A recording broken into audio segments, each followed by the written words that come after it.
Personnalité préférée des Français, Jean-Jacques Goldman enchaîne les succès depuis ses débuts, aussi bien sur ses propres albums que lorsqu'il prête sa plume pour d'autres chanteurs comme ses amis Céline Dion ou Johnny Hallyday. Ce que je trouve vraiment intéressant avec Goldman, c'est qu'il n'a pas fait de concert depuis le 2002, et pourtant c'est toujours l'une des personnalités, voire la personnalité préférée des Français. Alors pourquoi ne pas s'inspirer de ses conseils pour comprendre une partie des raisons de son succès? Alors voici les 7 conseils de Goldman pour réussir. Personnellement, j'ai une petite préférence pour la numéro 5, et vous allez comprendre pourquoi. Je crois que pour avoir envie, il faut être passionné, quoi. Je n'ai aucun collègue qui ne soit pas passionné de chansons. Ils ont une culture incroyable, ils adorent la chanson, ils écoutent de la musique tout le temps. C'est plus mon cas. Je l'ai fait pendant 30 ans et je ne le fais plus. Voilà, donc là, forcément, on n'avance plus. Voilà. On se redit, forcément. J'ai lu quelque part, vous aviez toujours un petit carnet sur vous. Est-ce que vous l'avez sur vous aujourd'hui, tout de suite? Oui. On peut le regarder? On peut le voir? Et sur ce carnet, il paraît que vous notez toujours toutes les idées qui vous viennent. Alors, quelle est la dernière idée que vous avez notée? Il y a une phrase, je ne sais pas, j'ai dû oublier ce qu'elle voulait dire. On n'échappe à rien, même pas à ses fuites. C'est sûrement une phrase de plombier. Qu'est-ce qui serait capable de te faire arrêter ce métier? La fin de l'envie, la fin du plaisir. Mais du plaisir, t'en as toujours. Ouais, la seule chose qui m'angoisserait, c'est de le perdre, parce que je ne sais pas par quoi je remplacerais quelque chose qui prend tant de place dans ma vie. Ça me plaît cette idée d'accepter les gouttes d'eau, enfin, et puis les coups de tonnerre et tout ça comme quelque chose de notre condition humaine, quoi. Ouais, tout n'est pas rose, quoi.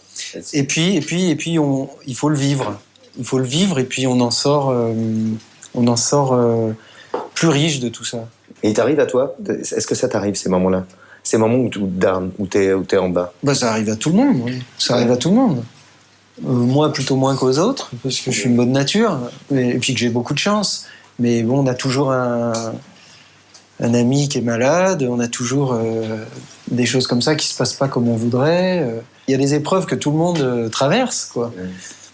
Alors, est-ce qu'on doit prendre forcément des substances, ou est-ce qu'on doit se faire aider pour traverser ces choses qui font partie de notre condition humaine, quoi. Parce qu'à la fin, on va mourir. Je ne sais pas si les gens sont bien au courant de ça.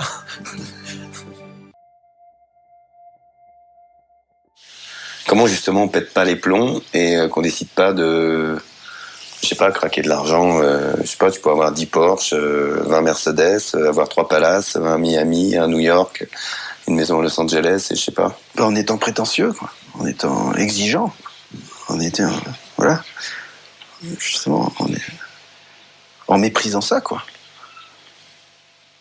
C'est tout, je trouve ça. En étant plus exigeant que ça, quoi. Oui, non, mais c'est une vie que tu pourrais vivre, c'est ça. Mais oui, mais enfin, qui n'a aucun intérêt, me force pas. D'accord, non, mais on est d'accord. C'est mes vacances. Là-bas.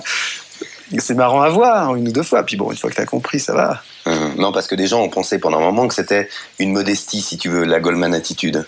Tu vois, c'est pas du tout la modestie, c'est complètement immodeste, justement, de vouloir mieux que ça et de vivre d'autres choses beaucoup plus palpitantes, et beaucoup plus intéressantes, et beaucoup plus gratifiantes, quoi. On fait des chansons parce qu'on vit des choses. Le jour où on vit plus des choses, on ne fait plus de chansons parce qu'on n'a plus de sujets, parce qu'on n'a pas vécu des choses intéressantes. Donc le piège, c'est de vivre la vie de chanteur, qui est quand même une des plus bêtes du monde, où on vous appelle le taxi, où vous êtes invité au restaurant, etc.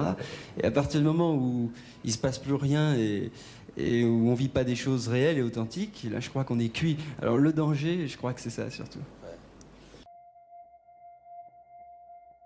Que parfois, toi, tu te considères comme arrivé, où il y a un moment où tu t'es dit je suis arrivé.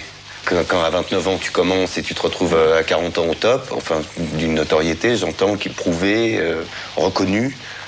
Est-ce qu'à ce moment-là, toi, tu te dis j'y suis? Ah bah oui, il y a des choses. Tu vois, quand tu dis je rêve d'avoir mon permis de conduire, il y a un jour où tu l'as, quoi. Ouais.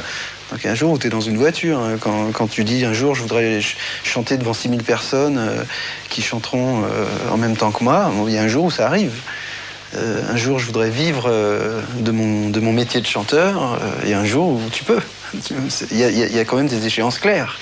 Moi, je me rends compte que souvent, on a des buts très précis, enfin, on a des rêves. Et une fois qu'on arrive à ce but, une fois que tu prends... que tu as la chose que tu espérais dans la main, tu te rends compte que finalement, ce qui a été le plus palpitant... la chose la plus belle à vivre, ça a été d'y aller. Il n'y a que les routes qui sont belles, quoi.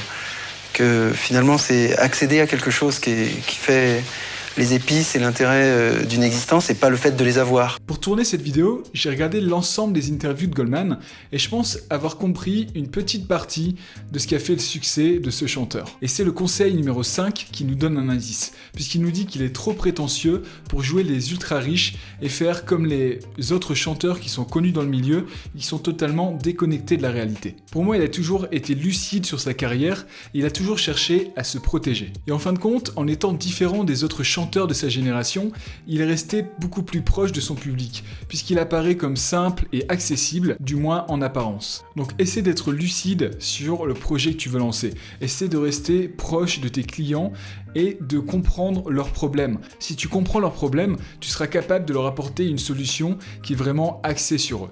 Moi j'espère que cette vidéo sur Goldman t'aura plu. N'hésite pas à me dire s'il y a d'autres entrepreneurs ou d'autres chanteurs dont tu as envie d'avoir des conseils sur cette chaîne. Et moi je te dis à bientôt pour la prochaine vidéo. Salut!